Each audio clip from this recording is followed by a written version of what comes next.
Dear students, आज हम 10th class RBSE maths exercise first वैदिक मैथ्स का पांचवी मेथड पढ़ेंगे, जो है सूत्र परावर्त्य विधि। ये बहुत ही इजी मेथड है और कुछ ही मिनटों के बाद आप इसमें बिल्कुल परफेक्ट हो जाएंगे। ये हमारी जो पहले पढ़ी हुई विधि है निखिलम विधि, उसी के जैसी विधि है, बहुत कम इसमें चेंजेस हैं। तो जैसे वो विधि बेहद आसान थी, ये विधि भी बेहद ही आसान है और आप इसके कुछ ही पलों में मास्टर बनने वाले हैं। हाँ, सीरियसली, जो आपके जूनियर्स हैं घर में, आप उन अपने जूनियर्स को भी ये पढ़ा सकते हैं। इतने इजी तरीके से मैं आपको ये विधि बताऊंगी। बट उससे पहले लास्ट वीडियो में जो मैंने आपसे क्वेश्चंस पूछे थे, पहले मैं आपके उनके आंसर्स बता देती हूँ। ये दो क्वेश्चंस मैंने आपसे मेरे लास्ट वीडियो में पूछे थे और आई होप कि आप सबने बिल्कुल करेक्ट किए होंगे। फर्स्ट क्वेश्चन था 5134, इसे हमें 83 से डिवाइड करना था। तो इसका आंसर है कि इसका क्वोशेंट यानी भागफल है 61 और रिमाइंडर यानी शेषफल है इसका 71। सेकंड क्वेश्चन था 84365, इसे हमें 58 से डिवाइड करना था। इसका क्वोशेंट है 1454 और इसका रिमाइंडर है 33। तो मुझे उम्मीद है आप सबने बिल्कुल सही क्वेश्चन किए होंगे और चलते हैं हम आज की सूत्र परावर्त्य विधि की तरफ। इस हमारी विधि सूत्र परावर्त्य में जिस तरीके से हमने निखिलम विधि में इस तरीके से कॉलम बनाए थे, ऐसे ही कॉलम हमें सूत्र परावर्त्य में भी बनाने हैं। और मैंने आपको पहले भी क्लियर किया था, ये हमारा भाज्य होता है जिसमें हमें भाग लगाना होता है। ये हमारा भाजक होता है जिसका हम भाग लगाते हैं। तो जो हमारा भाजक है उसे हमें यहाँ फर्स्ट कॉलम में लिखना है और फिर हमें ये देखना है कि जो हमारा भाजक है ये किस बेस के क्लोज है। मैं आपको बताऊं कि जो हमें बेस लेना है वो हमें हमेशा या तो 10, 100, 1000 या 10,000, हमें इस तरीके में हमें बेस लेना है। ये देखना है हमें कि हमारा जो भाजक है वो किसके नियरेस्ट है, किसके निकट है। तो हम देखेंगे ये 103 है जो 100 के निकट है। तो यहाँ हमारा बेस यानी आधार हो जाएगा 100। चूँकि हमारे बेस में 2 ज़ीरो हैं, इसलिए जो हमारा भाज्य है इसके 2 अंक हमें यहाँ बाहर लिखने हैं, 5, 4। बाकी जो बचे हुए अंक हैं उसे हमें यहाँ अंदर लिख देना है, जो कि है 1 और 1। अब जैसे हम निखिलम विधि में देखा करते थे, उसी तरीके से हमें यहाँ भी ये देखना है कि यहाँ 103 है और इसका आधार 100 है। तो हमें क्या करना होगा, इस 103 में से 03 को माइनस करना होगा ताकि ये हमारे आधार जैसा हो जाए। तो हमें इस 103 में से 03 माइनस करना है। एक्चुअली होता क्या है, इस परावर्त्य का मतलब होता है परिवर्तित करना। यानी इसमें हमें क्या करना है, जो हमारी संख्या है अभी यहाँ पर 103, इसका हमें विचलन निकालना है। विचलन निकालने के लिए हमें 103 में से यानी संख्या में से हमें आधार को माइनस करना है। तो विचलन हमारे पास आ गया 03। अब इस विचलन को हमें परिवर्तित करना है, यानी अगर ये प्लस में है तो इसे माइनस कर देना है और अगर माइनस में है तो इसे हमें प्लस में करना है। ठीक है, आ रहा है समझ में? हमारे पास ये विचलन अभी प्लस में है, तो अब हम क्या करेंगे, इसको परिवर्तित करेंगे। परिवर्तित अंक क्या हो जाएगा हमारा, माइनस का 03। तो ये आप इस तरीके से भी कर सकते हैं और ये मैंने आपको डायरेक्ट ही करके बता दिया है। अब जिस तरीके से हमने निखिलम विधि में किया था, जो हमारा यहाँ का पहला अंक है, इस अंक को हमें एज इट इज़ नीचे लिख देना है और अब इस अंक को हमें इससे मल्टीप्लाई करना है। एक को हमने 0 से मल्टीप्लाई किया तो 0, ये हमें उसके अगले वाले अंक के नीचे लिख देना है। और एक को जब हमने 3 से मल्टीप्लाई किया तो आया 3। ये दोनों माइनस के हैं, तो 0 से प्लस हमें इसका कोई फ़र्क नहीं पड़ता है, इसलिए हमें यहाँ 3 के आगे माइनस लगाना है। आप यहाँ नीचे माइनस पे लगा सकते हैं और यहाँ ऊपर भी लगा सकते हैं। अब 1 और 0 को हमने जोड़ा तो इसमें से आ गया 1। अब इस 1 को फिर से हमें 0 और 3 से मल्टीप्लाई करना है। तो 1 को 0 से किया तो 0 और 1 को 3 से किया तो 3, और ये है हमारा माइनस का 3। 4 प्लस का है और 3 माइनस का है, तो हमें घटाना है। 4 में से 3 गया तो 1, और 5 में से 3 को माइनस किया तो 2। तो हमारा जो भागफल है वो आ गया 11, और जो हमारा शेषफल है रिमाइंडर वो आ गया हमारे पास 21। तो देखा आपने ये कितना आसान था। बहुत आसानी से हमने कुछ ही मिनटों में इस क्वेश्चन को सॉल्व कर लिया। ये था हमारा फर्स्ट क्वेश्चन। देखते हैं हमारा सेकंड क्वेश्चन।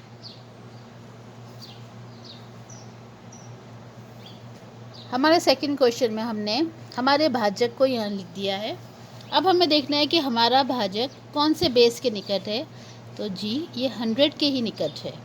अब चूंकि हमारे बेस में 2 ज़ीरोज़ है तो हमें हमारे भाज्य के 2 अंक बाहर लिखने हैं और बाकी सबको हमें यहाँ अंदर लिख देना है।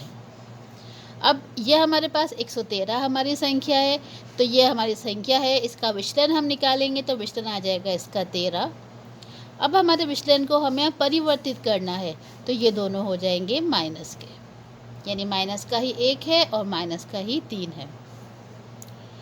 अब हमारा जो यहाँ पे पहला जो भाज्य है, इस भाज्य के पहले अंक को हमें एज इट इज़ नीचे लिख देना है, और अब इस 1 को हमें हमें 13 से गुणा करना है। तो जब 1 को हमने 1 से गुणा किया तो आया 1। इसे हमें यहाँ अगले अंक के नीचे लिखना है, और जब 1 को हमने 3 से गुणा किया तो आया 3, और ये दोनों ही हमारे पास माइनस के हैं। 3 में से 1 माइनस किया तो हमारे पास आए 2। अब इस 2 को हमें 13 से मल्टीप्लाई करना है, तो 13 दूनी होते हैं 26। 26 में 2 यहाँ आएगा इधर और 6 यहाँ पर आएगा, और ये दोनों भी माइनस के हैं। हमारे पास यहाँ आगे अंक फिनिश हो गए हैं, तो चलिए हम यहाँ पर माइनस कर देते हैं।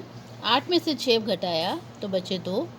ये दोनों माइनस के हैं और ये प्लस का है, तो पहले हमें इन दोनों को जोड़ देना है, क्योंकि ये भी माइनस का है और ये भी माइनस का है। तो 3 और 2 हो गए 5, और जब 5 में से 5 को माइनस किया तो आया 0।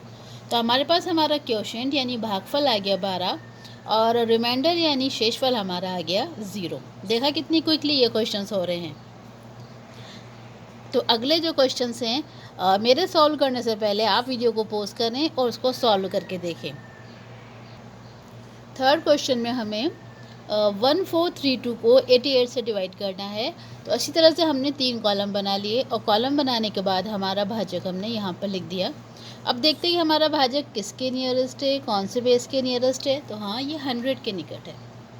तो अब देखते हैं हम हमारे यहाँ पर हमें क्या संख्या लिखनी है। तो देखिए हमारी जो संख्या है वो है हमारे पास यहाँ पर 88।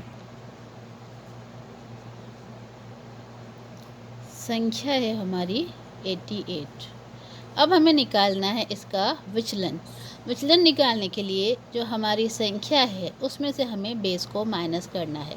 जब 88 में से हमने 100 को माइनस किया तो हमें क्या करना होगा, जो हम माइनस करेंगे हमारे पास आंसर आएगा 12, और वो आएगा माइनस में। 100 में से 88 को माइनस किया तो आया हमारे पास 12, और वो रहेगा माइनस में, क्योंकि हमारे पास यहाँ माइनस की संख्या बड़ी है। अब ये है हमारा विचलन। अब हमें इसको परिवर्तित करना है। जब हम इसे परिवर्तित करेंगे तो हमें क्या परिवर्तित करना है, इसका साइन। ये माइनस का है तो यहाँ पर परिवर्तित करने के बाद ये हो जाएगा प्लस का। तो हमें यहाँ पे लिखना है इसको प्लस का 12।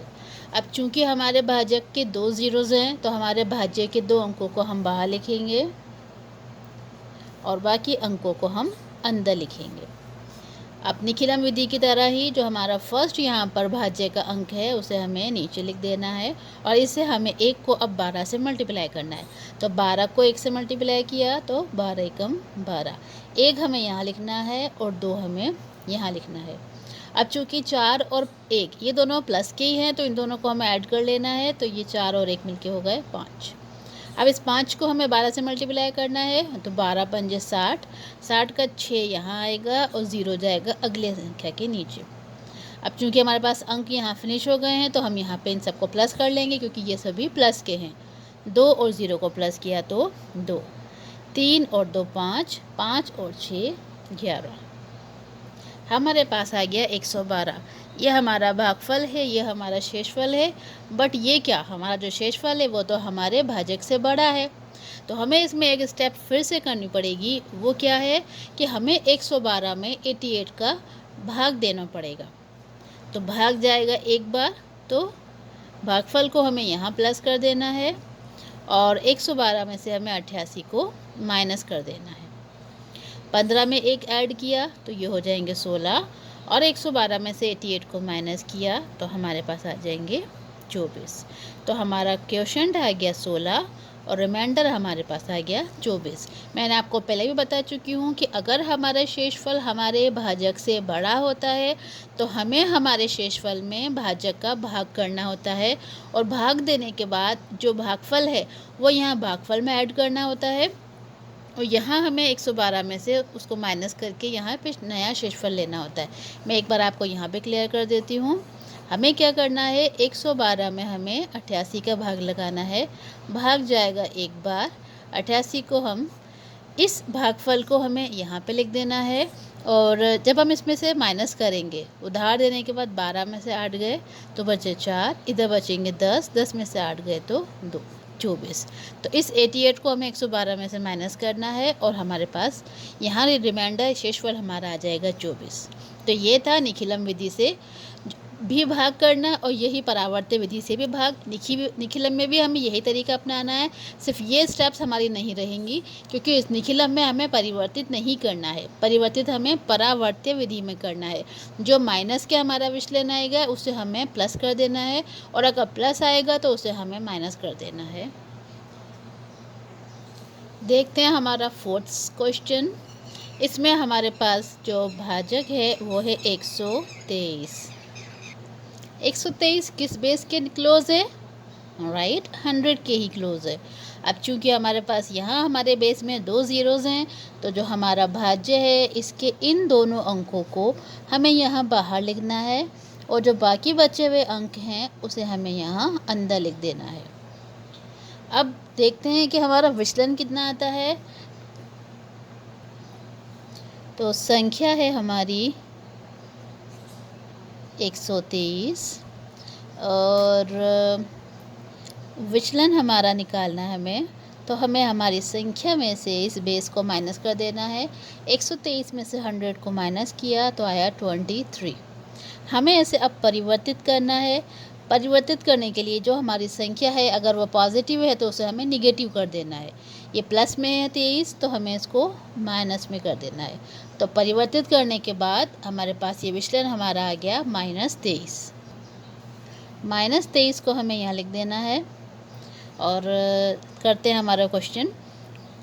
पहला अंक है हमारे भाज्य का उसे हमें ऐसे लिख देना है और इस 1 को अब हमें 23 से मल्टीप्लाई करना है। तो जब 1 को 23 से मल्टीप्लाई करेंगे तो 23 ही आएगा। बट ये एक प्लस का है और ये हमारे पास ये संख्याएं माइनस की हैं तो इसलिए ये 2 और 3 इसके ऊपर हमें माइनस का निशान लगाना होगा।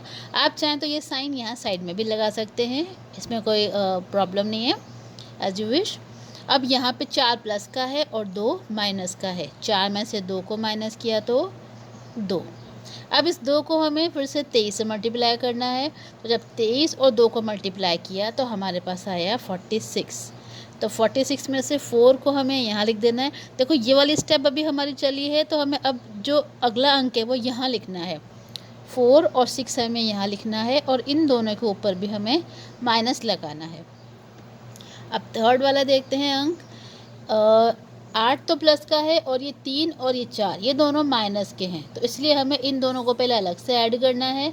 3 और 4 को जोड़ा तो हो गया 7।